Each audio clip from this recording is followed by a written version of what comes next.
So, hello everyone. I'm Ali, and today we're diving deep into Python 3.14 and the absolute game changers that is happening this year in this version. So, fair warning, after this talk, you will rewrite all your code. So, can I ask a question? Who's still using Python 3.7?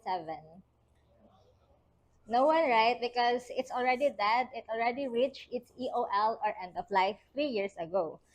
Who ever waited 5 minutes for dependencies to install? Or like, sino yung nag-alt tab habang nag-pip install requirements.txt? Who does that? Right? So like, yeah, I understand because, yeah, I do that too. So don't worry if you raise your hand for the last one because by the end of this talk, you will see why 2026 is Python's speed run year. But before that, let me introduce myself. For like, I think I introduced na yun siya before, but basically, aside from my tech events, I also play the piano, I love cosplaying, and I'm a big Potterhead. Okay, so welcome to PyQuest 2026. Imagine you're in a game, and this is you. You're just a level 1 programmer, and you have these skills. You have low speed, only 2-star na code quality is everything, and 1-star bug detection, and also a very low skill in data processing. And this is your inventory. You use pip. You have no linter. You don't use any tests, and you only use pandas. And we have a problem here. We have a mission. The boss approaching in 30 minutes, she said that there will be a production deadline. You need to finish it in 30 minutes. So your quest is to upgrade your entire loadout before the boss fight.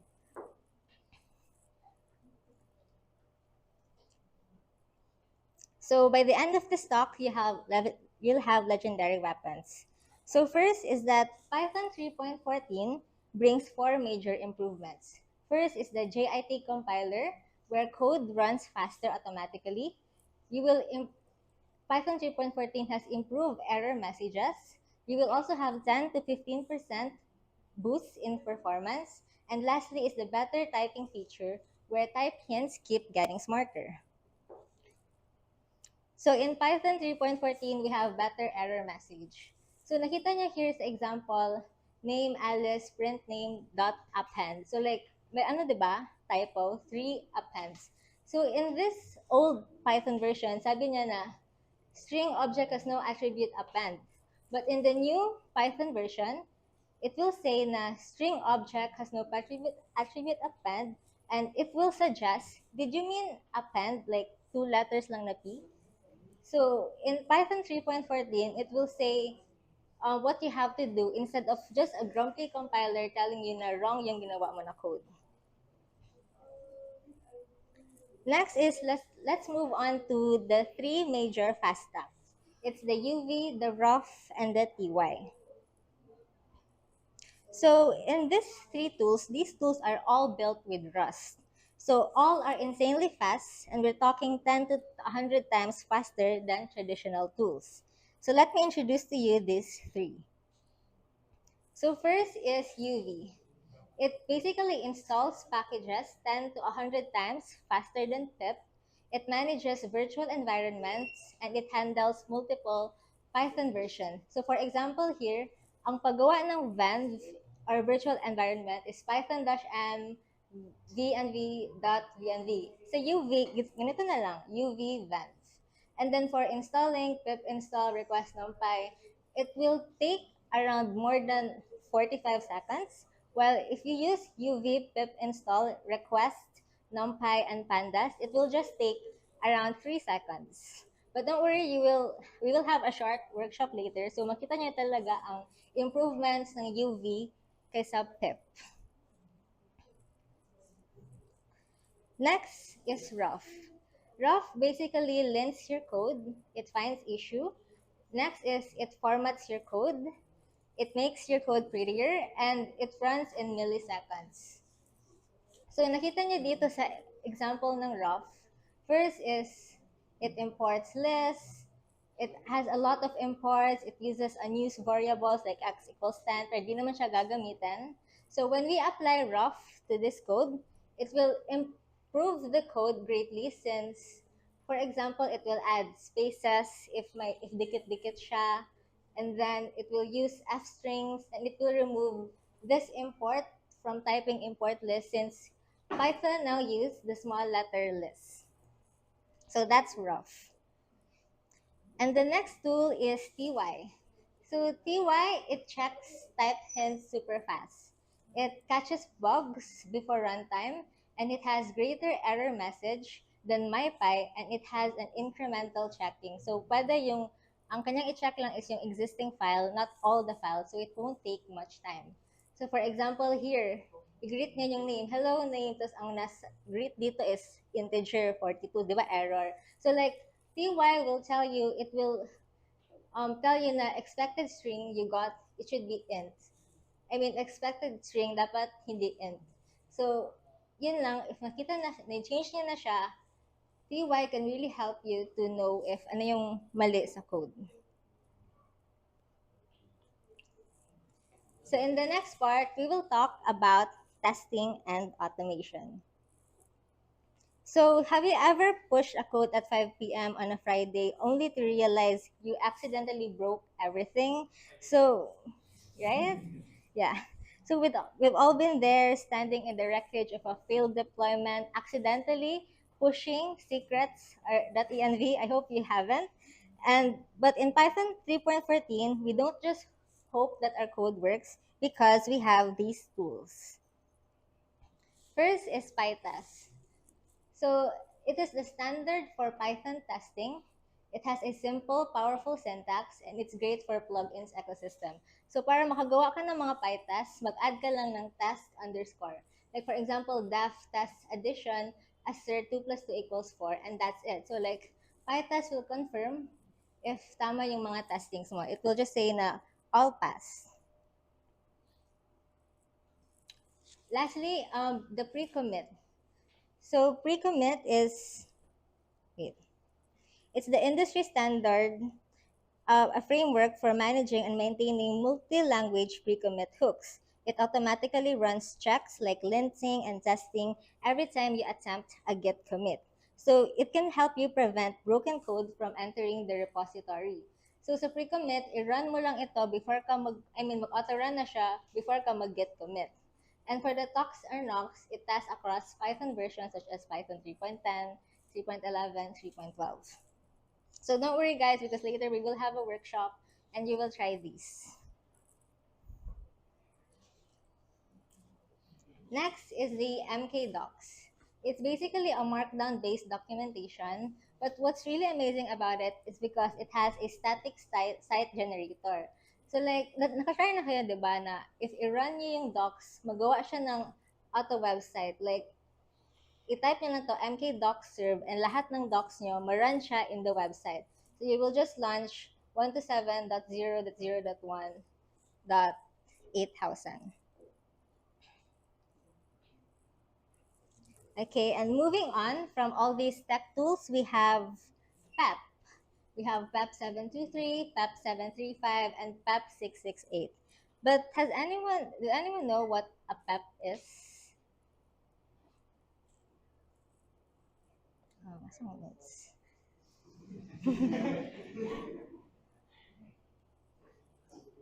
Okay, so a PEP isn't owned. PEP is basically Python enhancement proposal. So PEP is the reason why PEP exists because Python isn't owned by a single person, 'di ba? It's a community project, it's an open source project. So when someone has a brilliant idea like a new feature for a way to speed up the language, enhance the language, someone will just di lang pwede na mag-add tayo nito. They need to create a PEP or a proposal. So like for example, hey, I think Python should do X so that it will make the language faster or better. And I will show you one example of PEP 723, this Python 3.14. So we have PEP 723, it's for inline script metadata where dependencies are now in your script. So you just need to run uv run my script and it installs deps automatically. We also have other PAPs here, PAP 735, where dependency groups such as DevTest, test docs separately. And lastly is PAP 668, where it protects system Python and you won't break your OS. And lastly, for a bonus tools, we have Polars. So this Polars is a modern data frame library like Pandas. It is 5 to 10 times faster. For data analysts, it has better memory usage. And Polars uses cleaner API. And it's also written in Rust. So sabi nila, Polars daw is much better than Pandas because it's much faster in data analysis. Hmm. And Polars, students should use Polars because it's mostly for data science assignments, such as because it's faster, so more experiments, Kaggle competitions, and research projects. Okay. And now let's proceed to our mission. So it's already 2:46 p.m. and the boss now is asking for an update. No worries because we're ready. We have all this packed na in the inventory. From pip, we use UV, and now we use linting or formatting such as rough. We now have a type checking, and we also use PyTest for testing. We have pre-commit for automation, MKDocs for material documents, and Polars as a data analyst bonus. So you completed the quest. So from having a speed of only 1 star, you now have 5 star speed, 5 star code quality, 5 star bug detection, and 5 star data processing. And you have unlocked these achievements. Okay, and that's it. So now that you have learned all about those stacks, here's your next mission. Do this workshop on your own and then teach someone else these tools.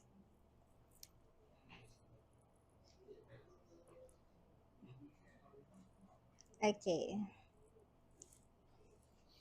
Okay, and that's it for me for Python 3.14, the scan for the future. Scan the code and search for me on LinkedIn. We'll do this. Pag-work.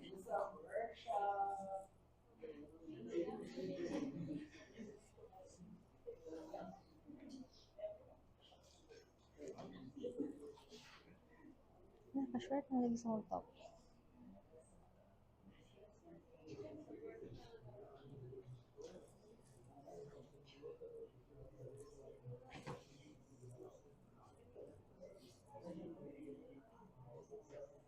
Should I just like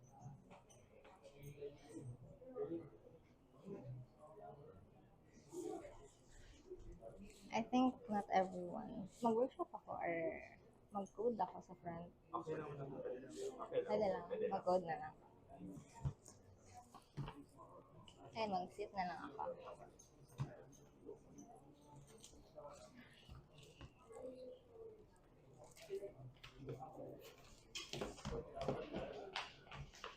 I-showcase din mo. Ang book ng workshop. Wala na ba timer? Wala na. Wala ka scan? Okay lang ba? Wala bang problema? Okay lang ba? Okay. Let's go guys. Workshop one. Okay.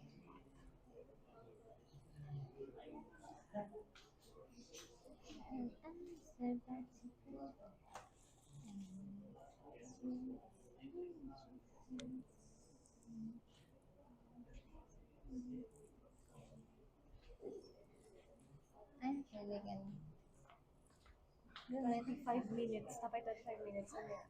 Nakay Wi-Fi. Um, IT stuff, gas. sige, si password ano. I love IT stuff. What's the spell? Ang sarap.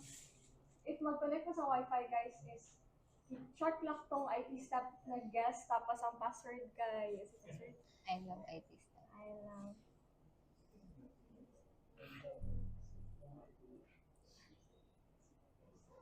Small ano? Small, Oo. small cups nila. Tama ba? Yes. Sa guest daw siya nga wifi. Pwede, ano, nakita ko ano. Huwag ka pa yan? Ano, nasa 25 minutes. Optional lang siya guys, optional.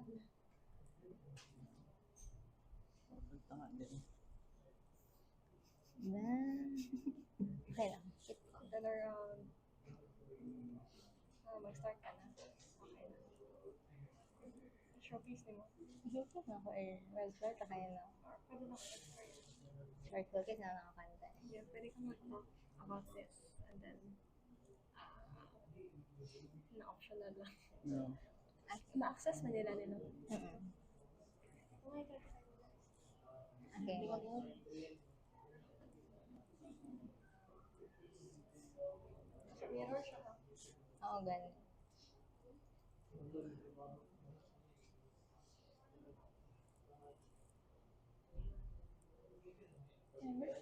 Ito lang pwede kayo mag-mirror. Ay, Sa taas. Gusto niyo mo dito siya mag-mirror. Kaning display. Tapos, display settings. Kaning mirror for MI.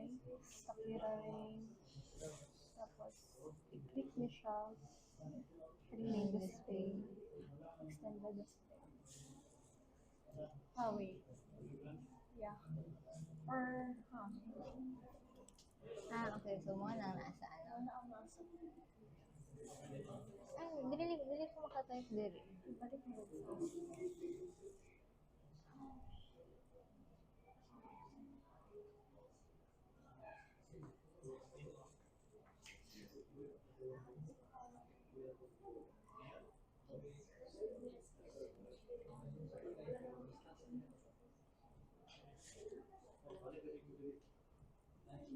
Choose content.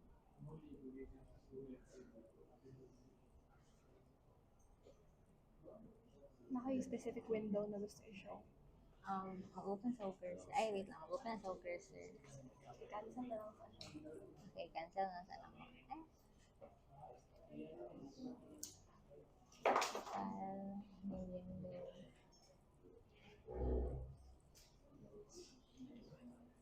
Select ka nila.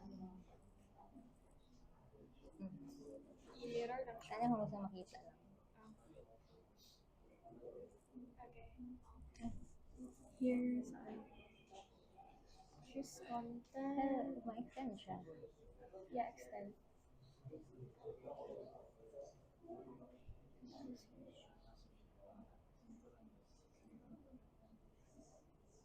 Extend.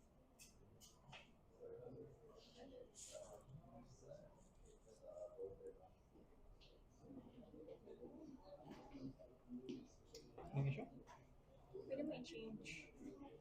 Change yung Or entire screen na lang. yeah, pwede. Naka-mirror siya. For command plus. Hindi ata siya mountain. Okay.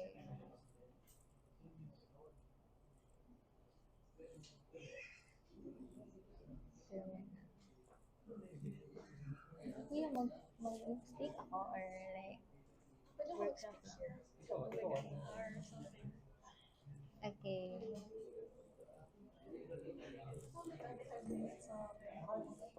Ganun. Okay.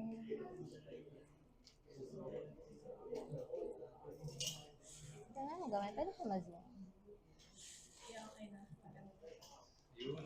Okay ka na. Okay.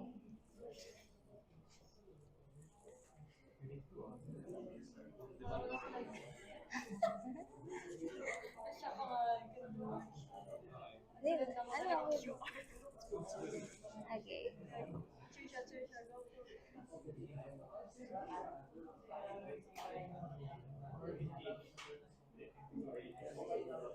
Kaya nag-busy man sila. Wait guys, we're gonna start the workshop now. Okay. Optional lang eh. If you want to follow along. Okay, so ang first na gawin is to install UV. Naka-install na lahat? Okay, naka-install na daw.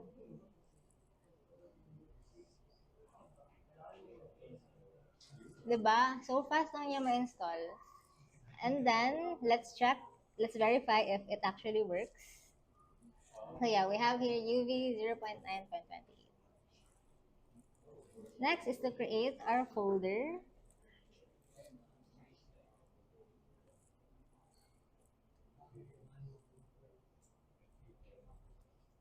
Ay, copy paste na lang.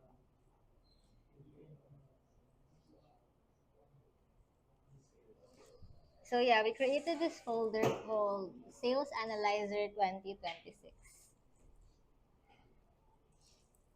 Next is after that, let's create our data files.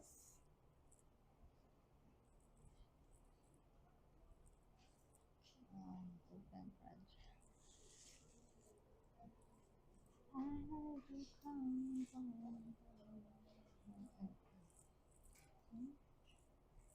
Sales the data.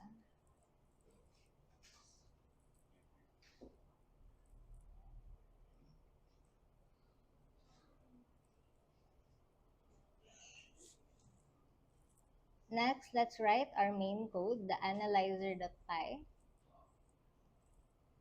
And check this.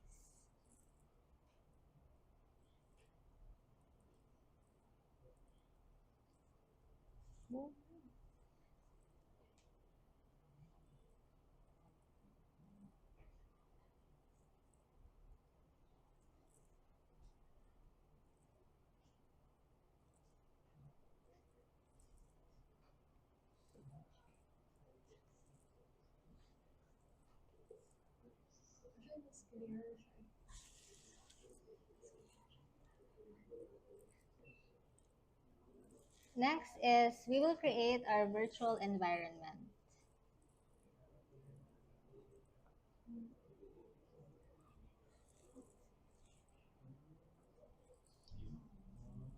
Then to activate it, source for Linux, it's source.virtualenv/bin activate. And if you're using Windows, you should use .virtualenvironment/script/activate.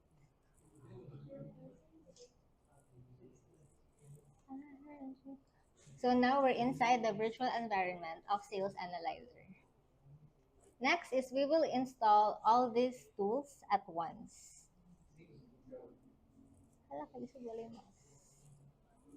So like, if I enter this, makita nyo na super fast siya. Super. Nag-loading. No. Ay, hinay ang net. Ayun. Ay, okay na. Right, so na-install na lahat. We created our files.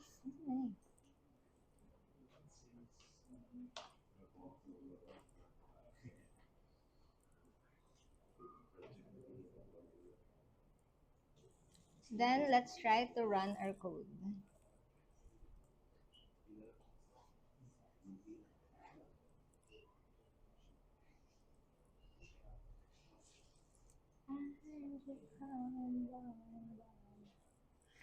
And you can see.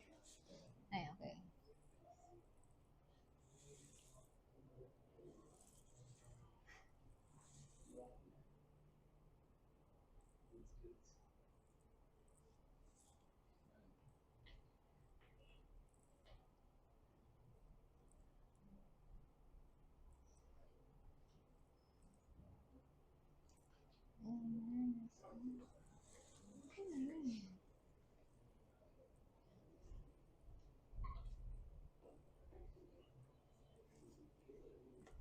Okay.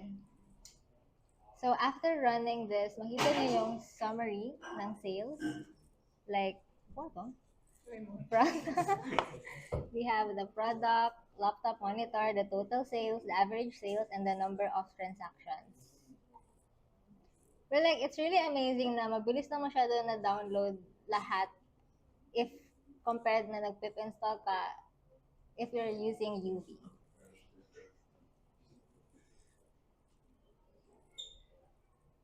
Next is after that, you will use rough, you will use linting or rough to check our analyzer.py. And as you can see, rough will tell you all checks has passed. So like, na-arrange niya na lahat ng formatting sa code, na-lint niya na-remove niya na yung mga unused data, and na-remove na rin yung mga unused na imports. And it can also auto-fix if merong problems sa code. Can we introduce a problem and then let's demonstrate? And a problem. Yeah, meron siya dito sa baba. Yeah.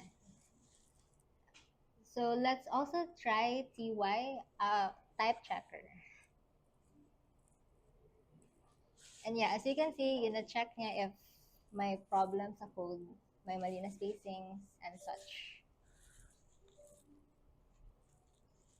Then let's try to add like a wrong line at the end.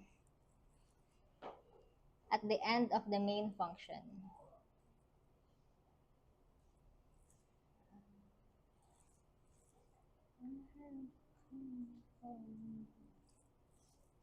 Command S.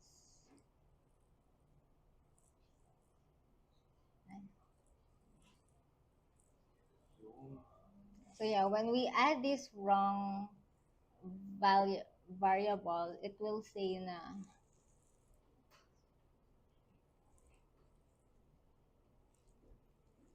expected string and they found a literal. So dapat string siya. So that's the purpose of TY. It's a type checker, similar to rough. So yeah, so like after that, we should uncomment the code para mag-run ang ating code. Next is we will use PyTest. So let's create this file.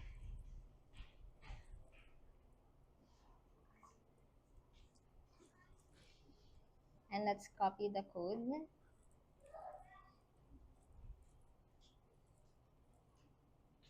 And to run that, we will type pytest space test underscore analyzer dot py dash v.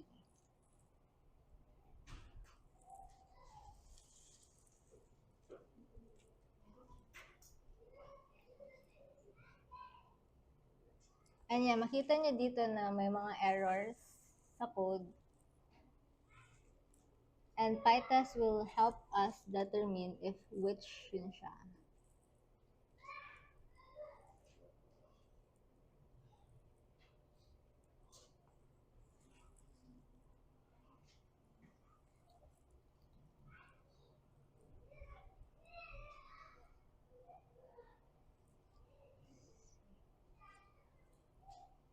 So let me try.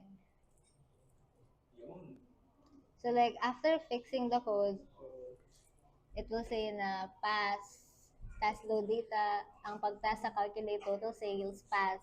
Pag-calculate sa mga non-existent products, pass. And also the sales summary. So we can automate all those kasi naman mag-type tayo ng type analyzer, rough analyzer, pytest, test py, is that we can use .precommit -config YAML. So like, di na need na mag-isa-isa pa tayo type ng rough, ty, because we can just create this file.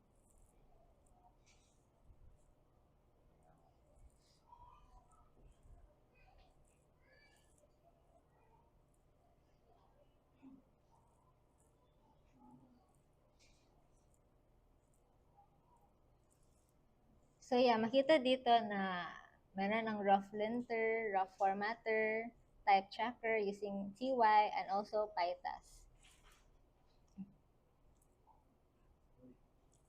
And if we run it, install na tayo ng pre-commit. Dapat naka-git siya.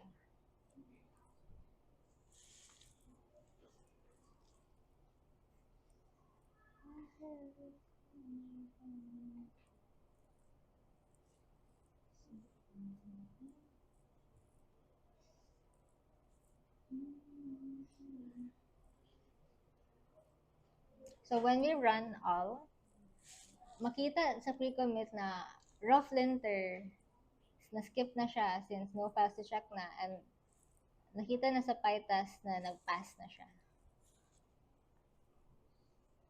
And after all those UV, rough, PyTest, MKDocs, we will now proceed with MKDocs.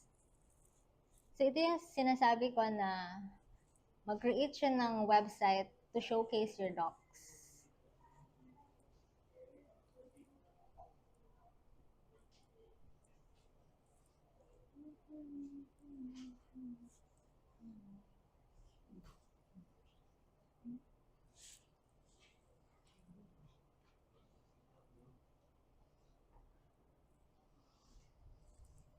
So, ito yung YAML ng MKDocs, and then in this folder, here na tayo magawa ng actual documents.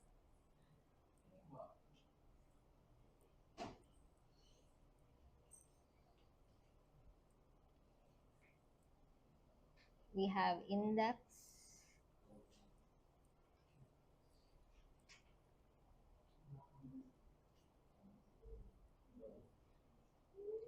we have guide,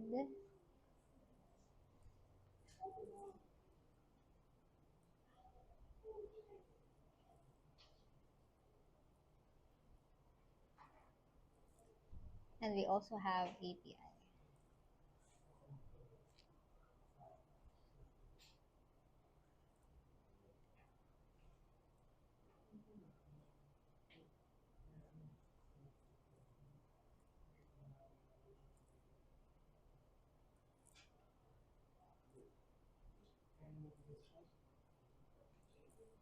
And after creating all these 3 docs, save muna. Save all. And then we will run the doc. So makita na, ma-run mo siya here. Click mo na yung link. And then, ayun, makita na lahat ng docs. We have yung sa home, ito yung home, yung index.md, user guide, the guide.md, and also the API reference. So viewing docs is now easier to share with your teammates.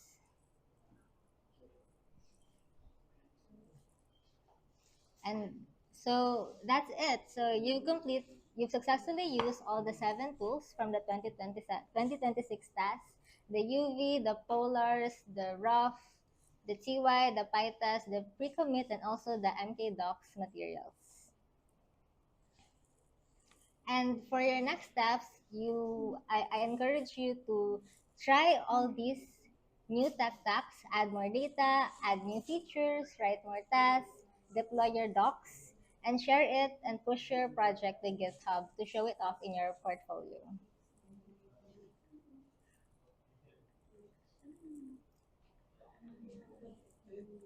Yeah, okay.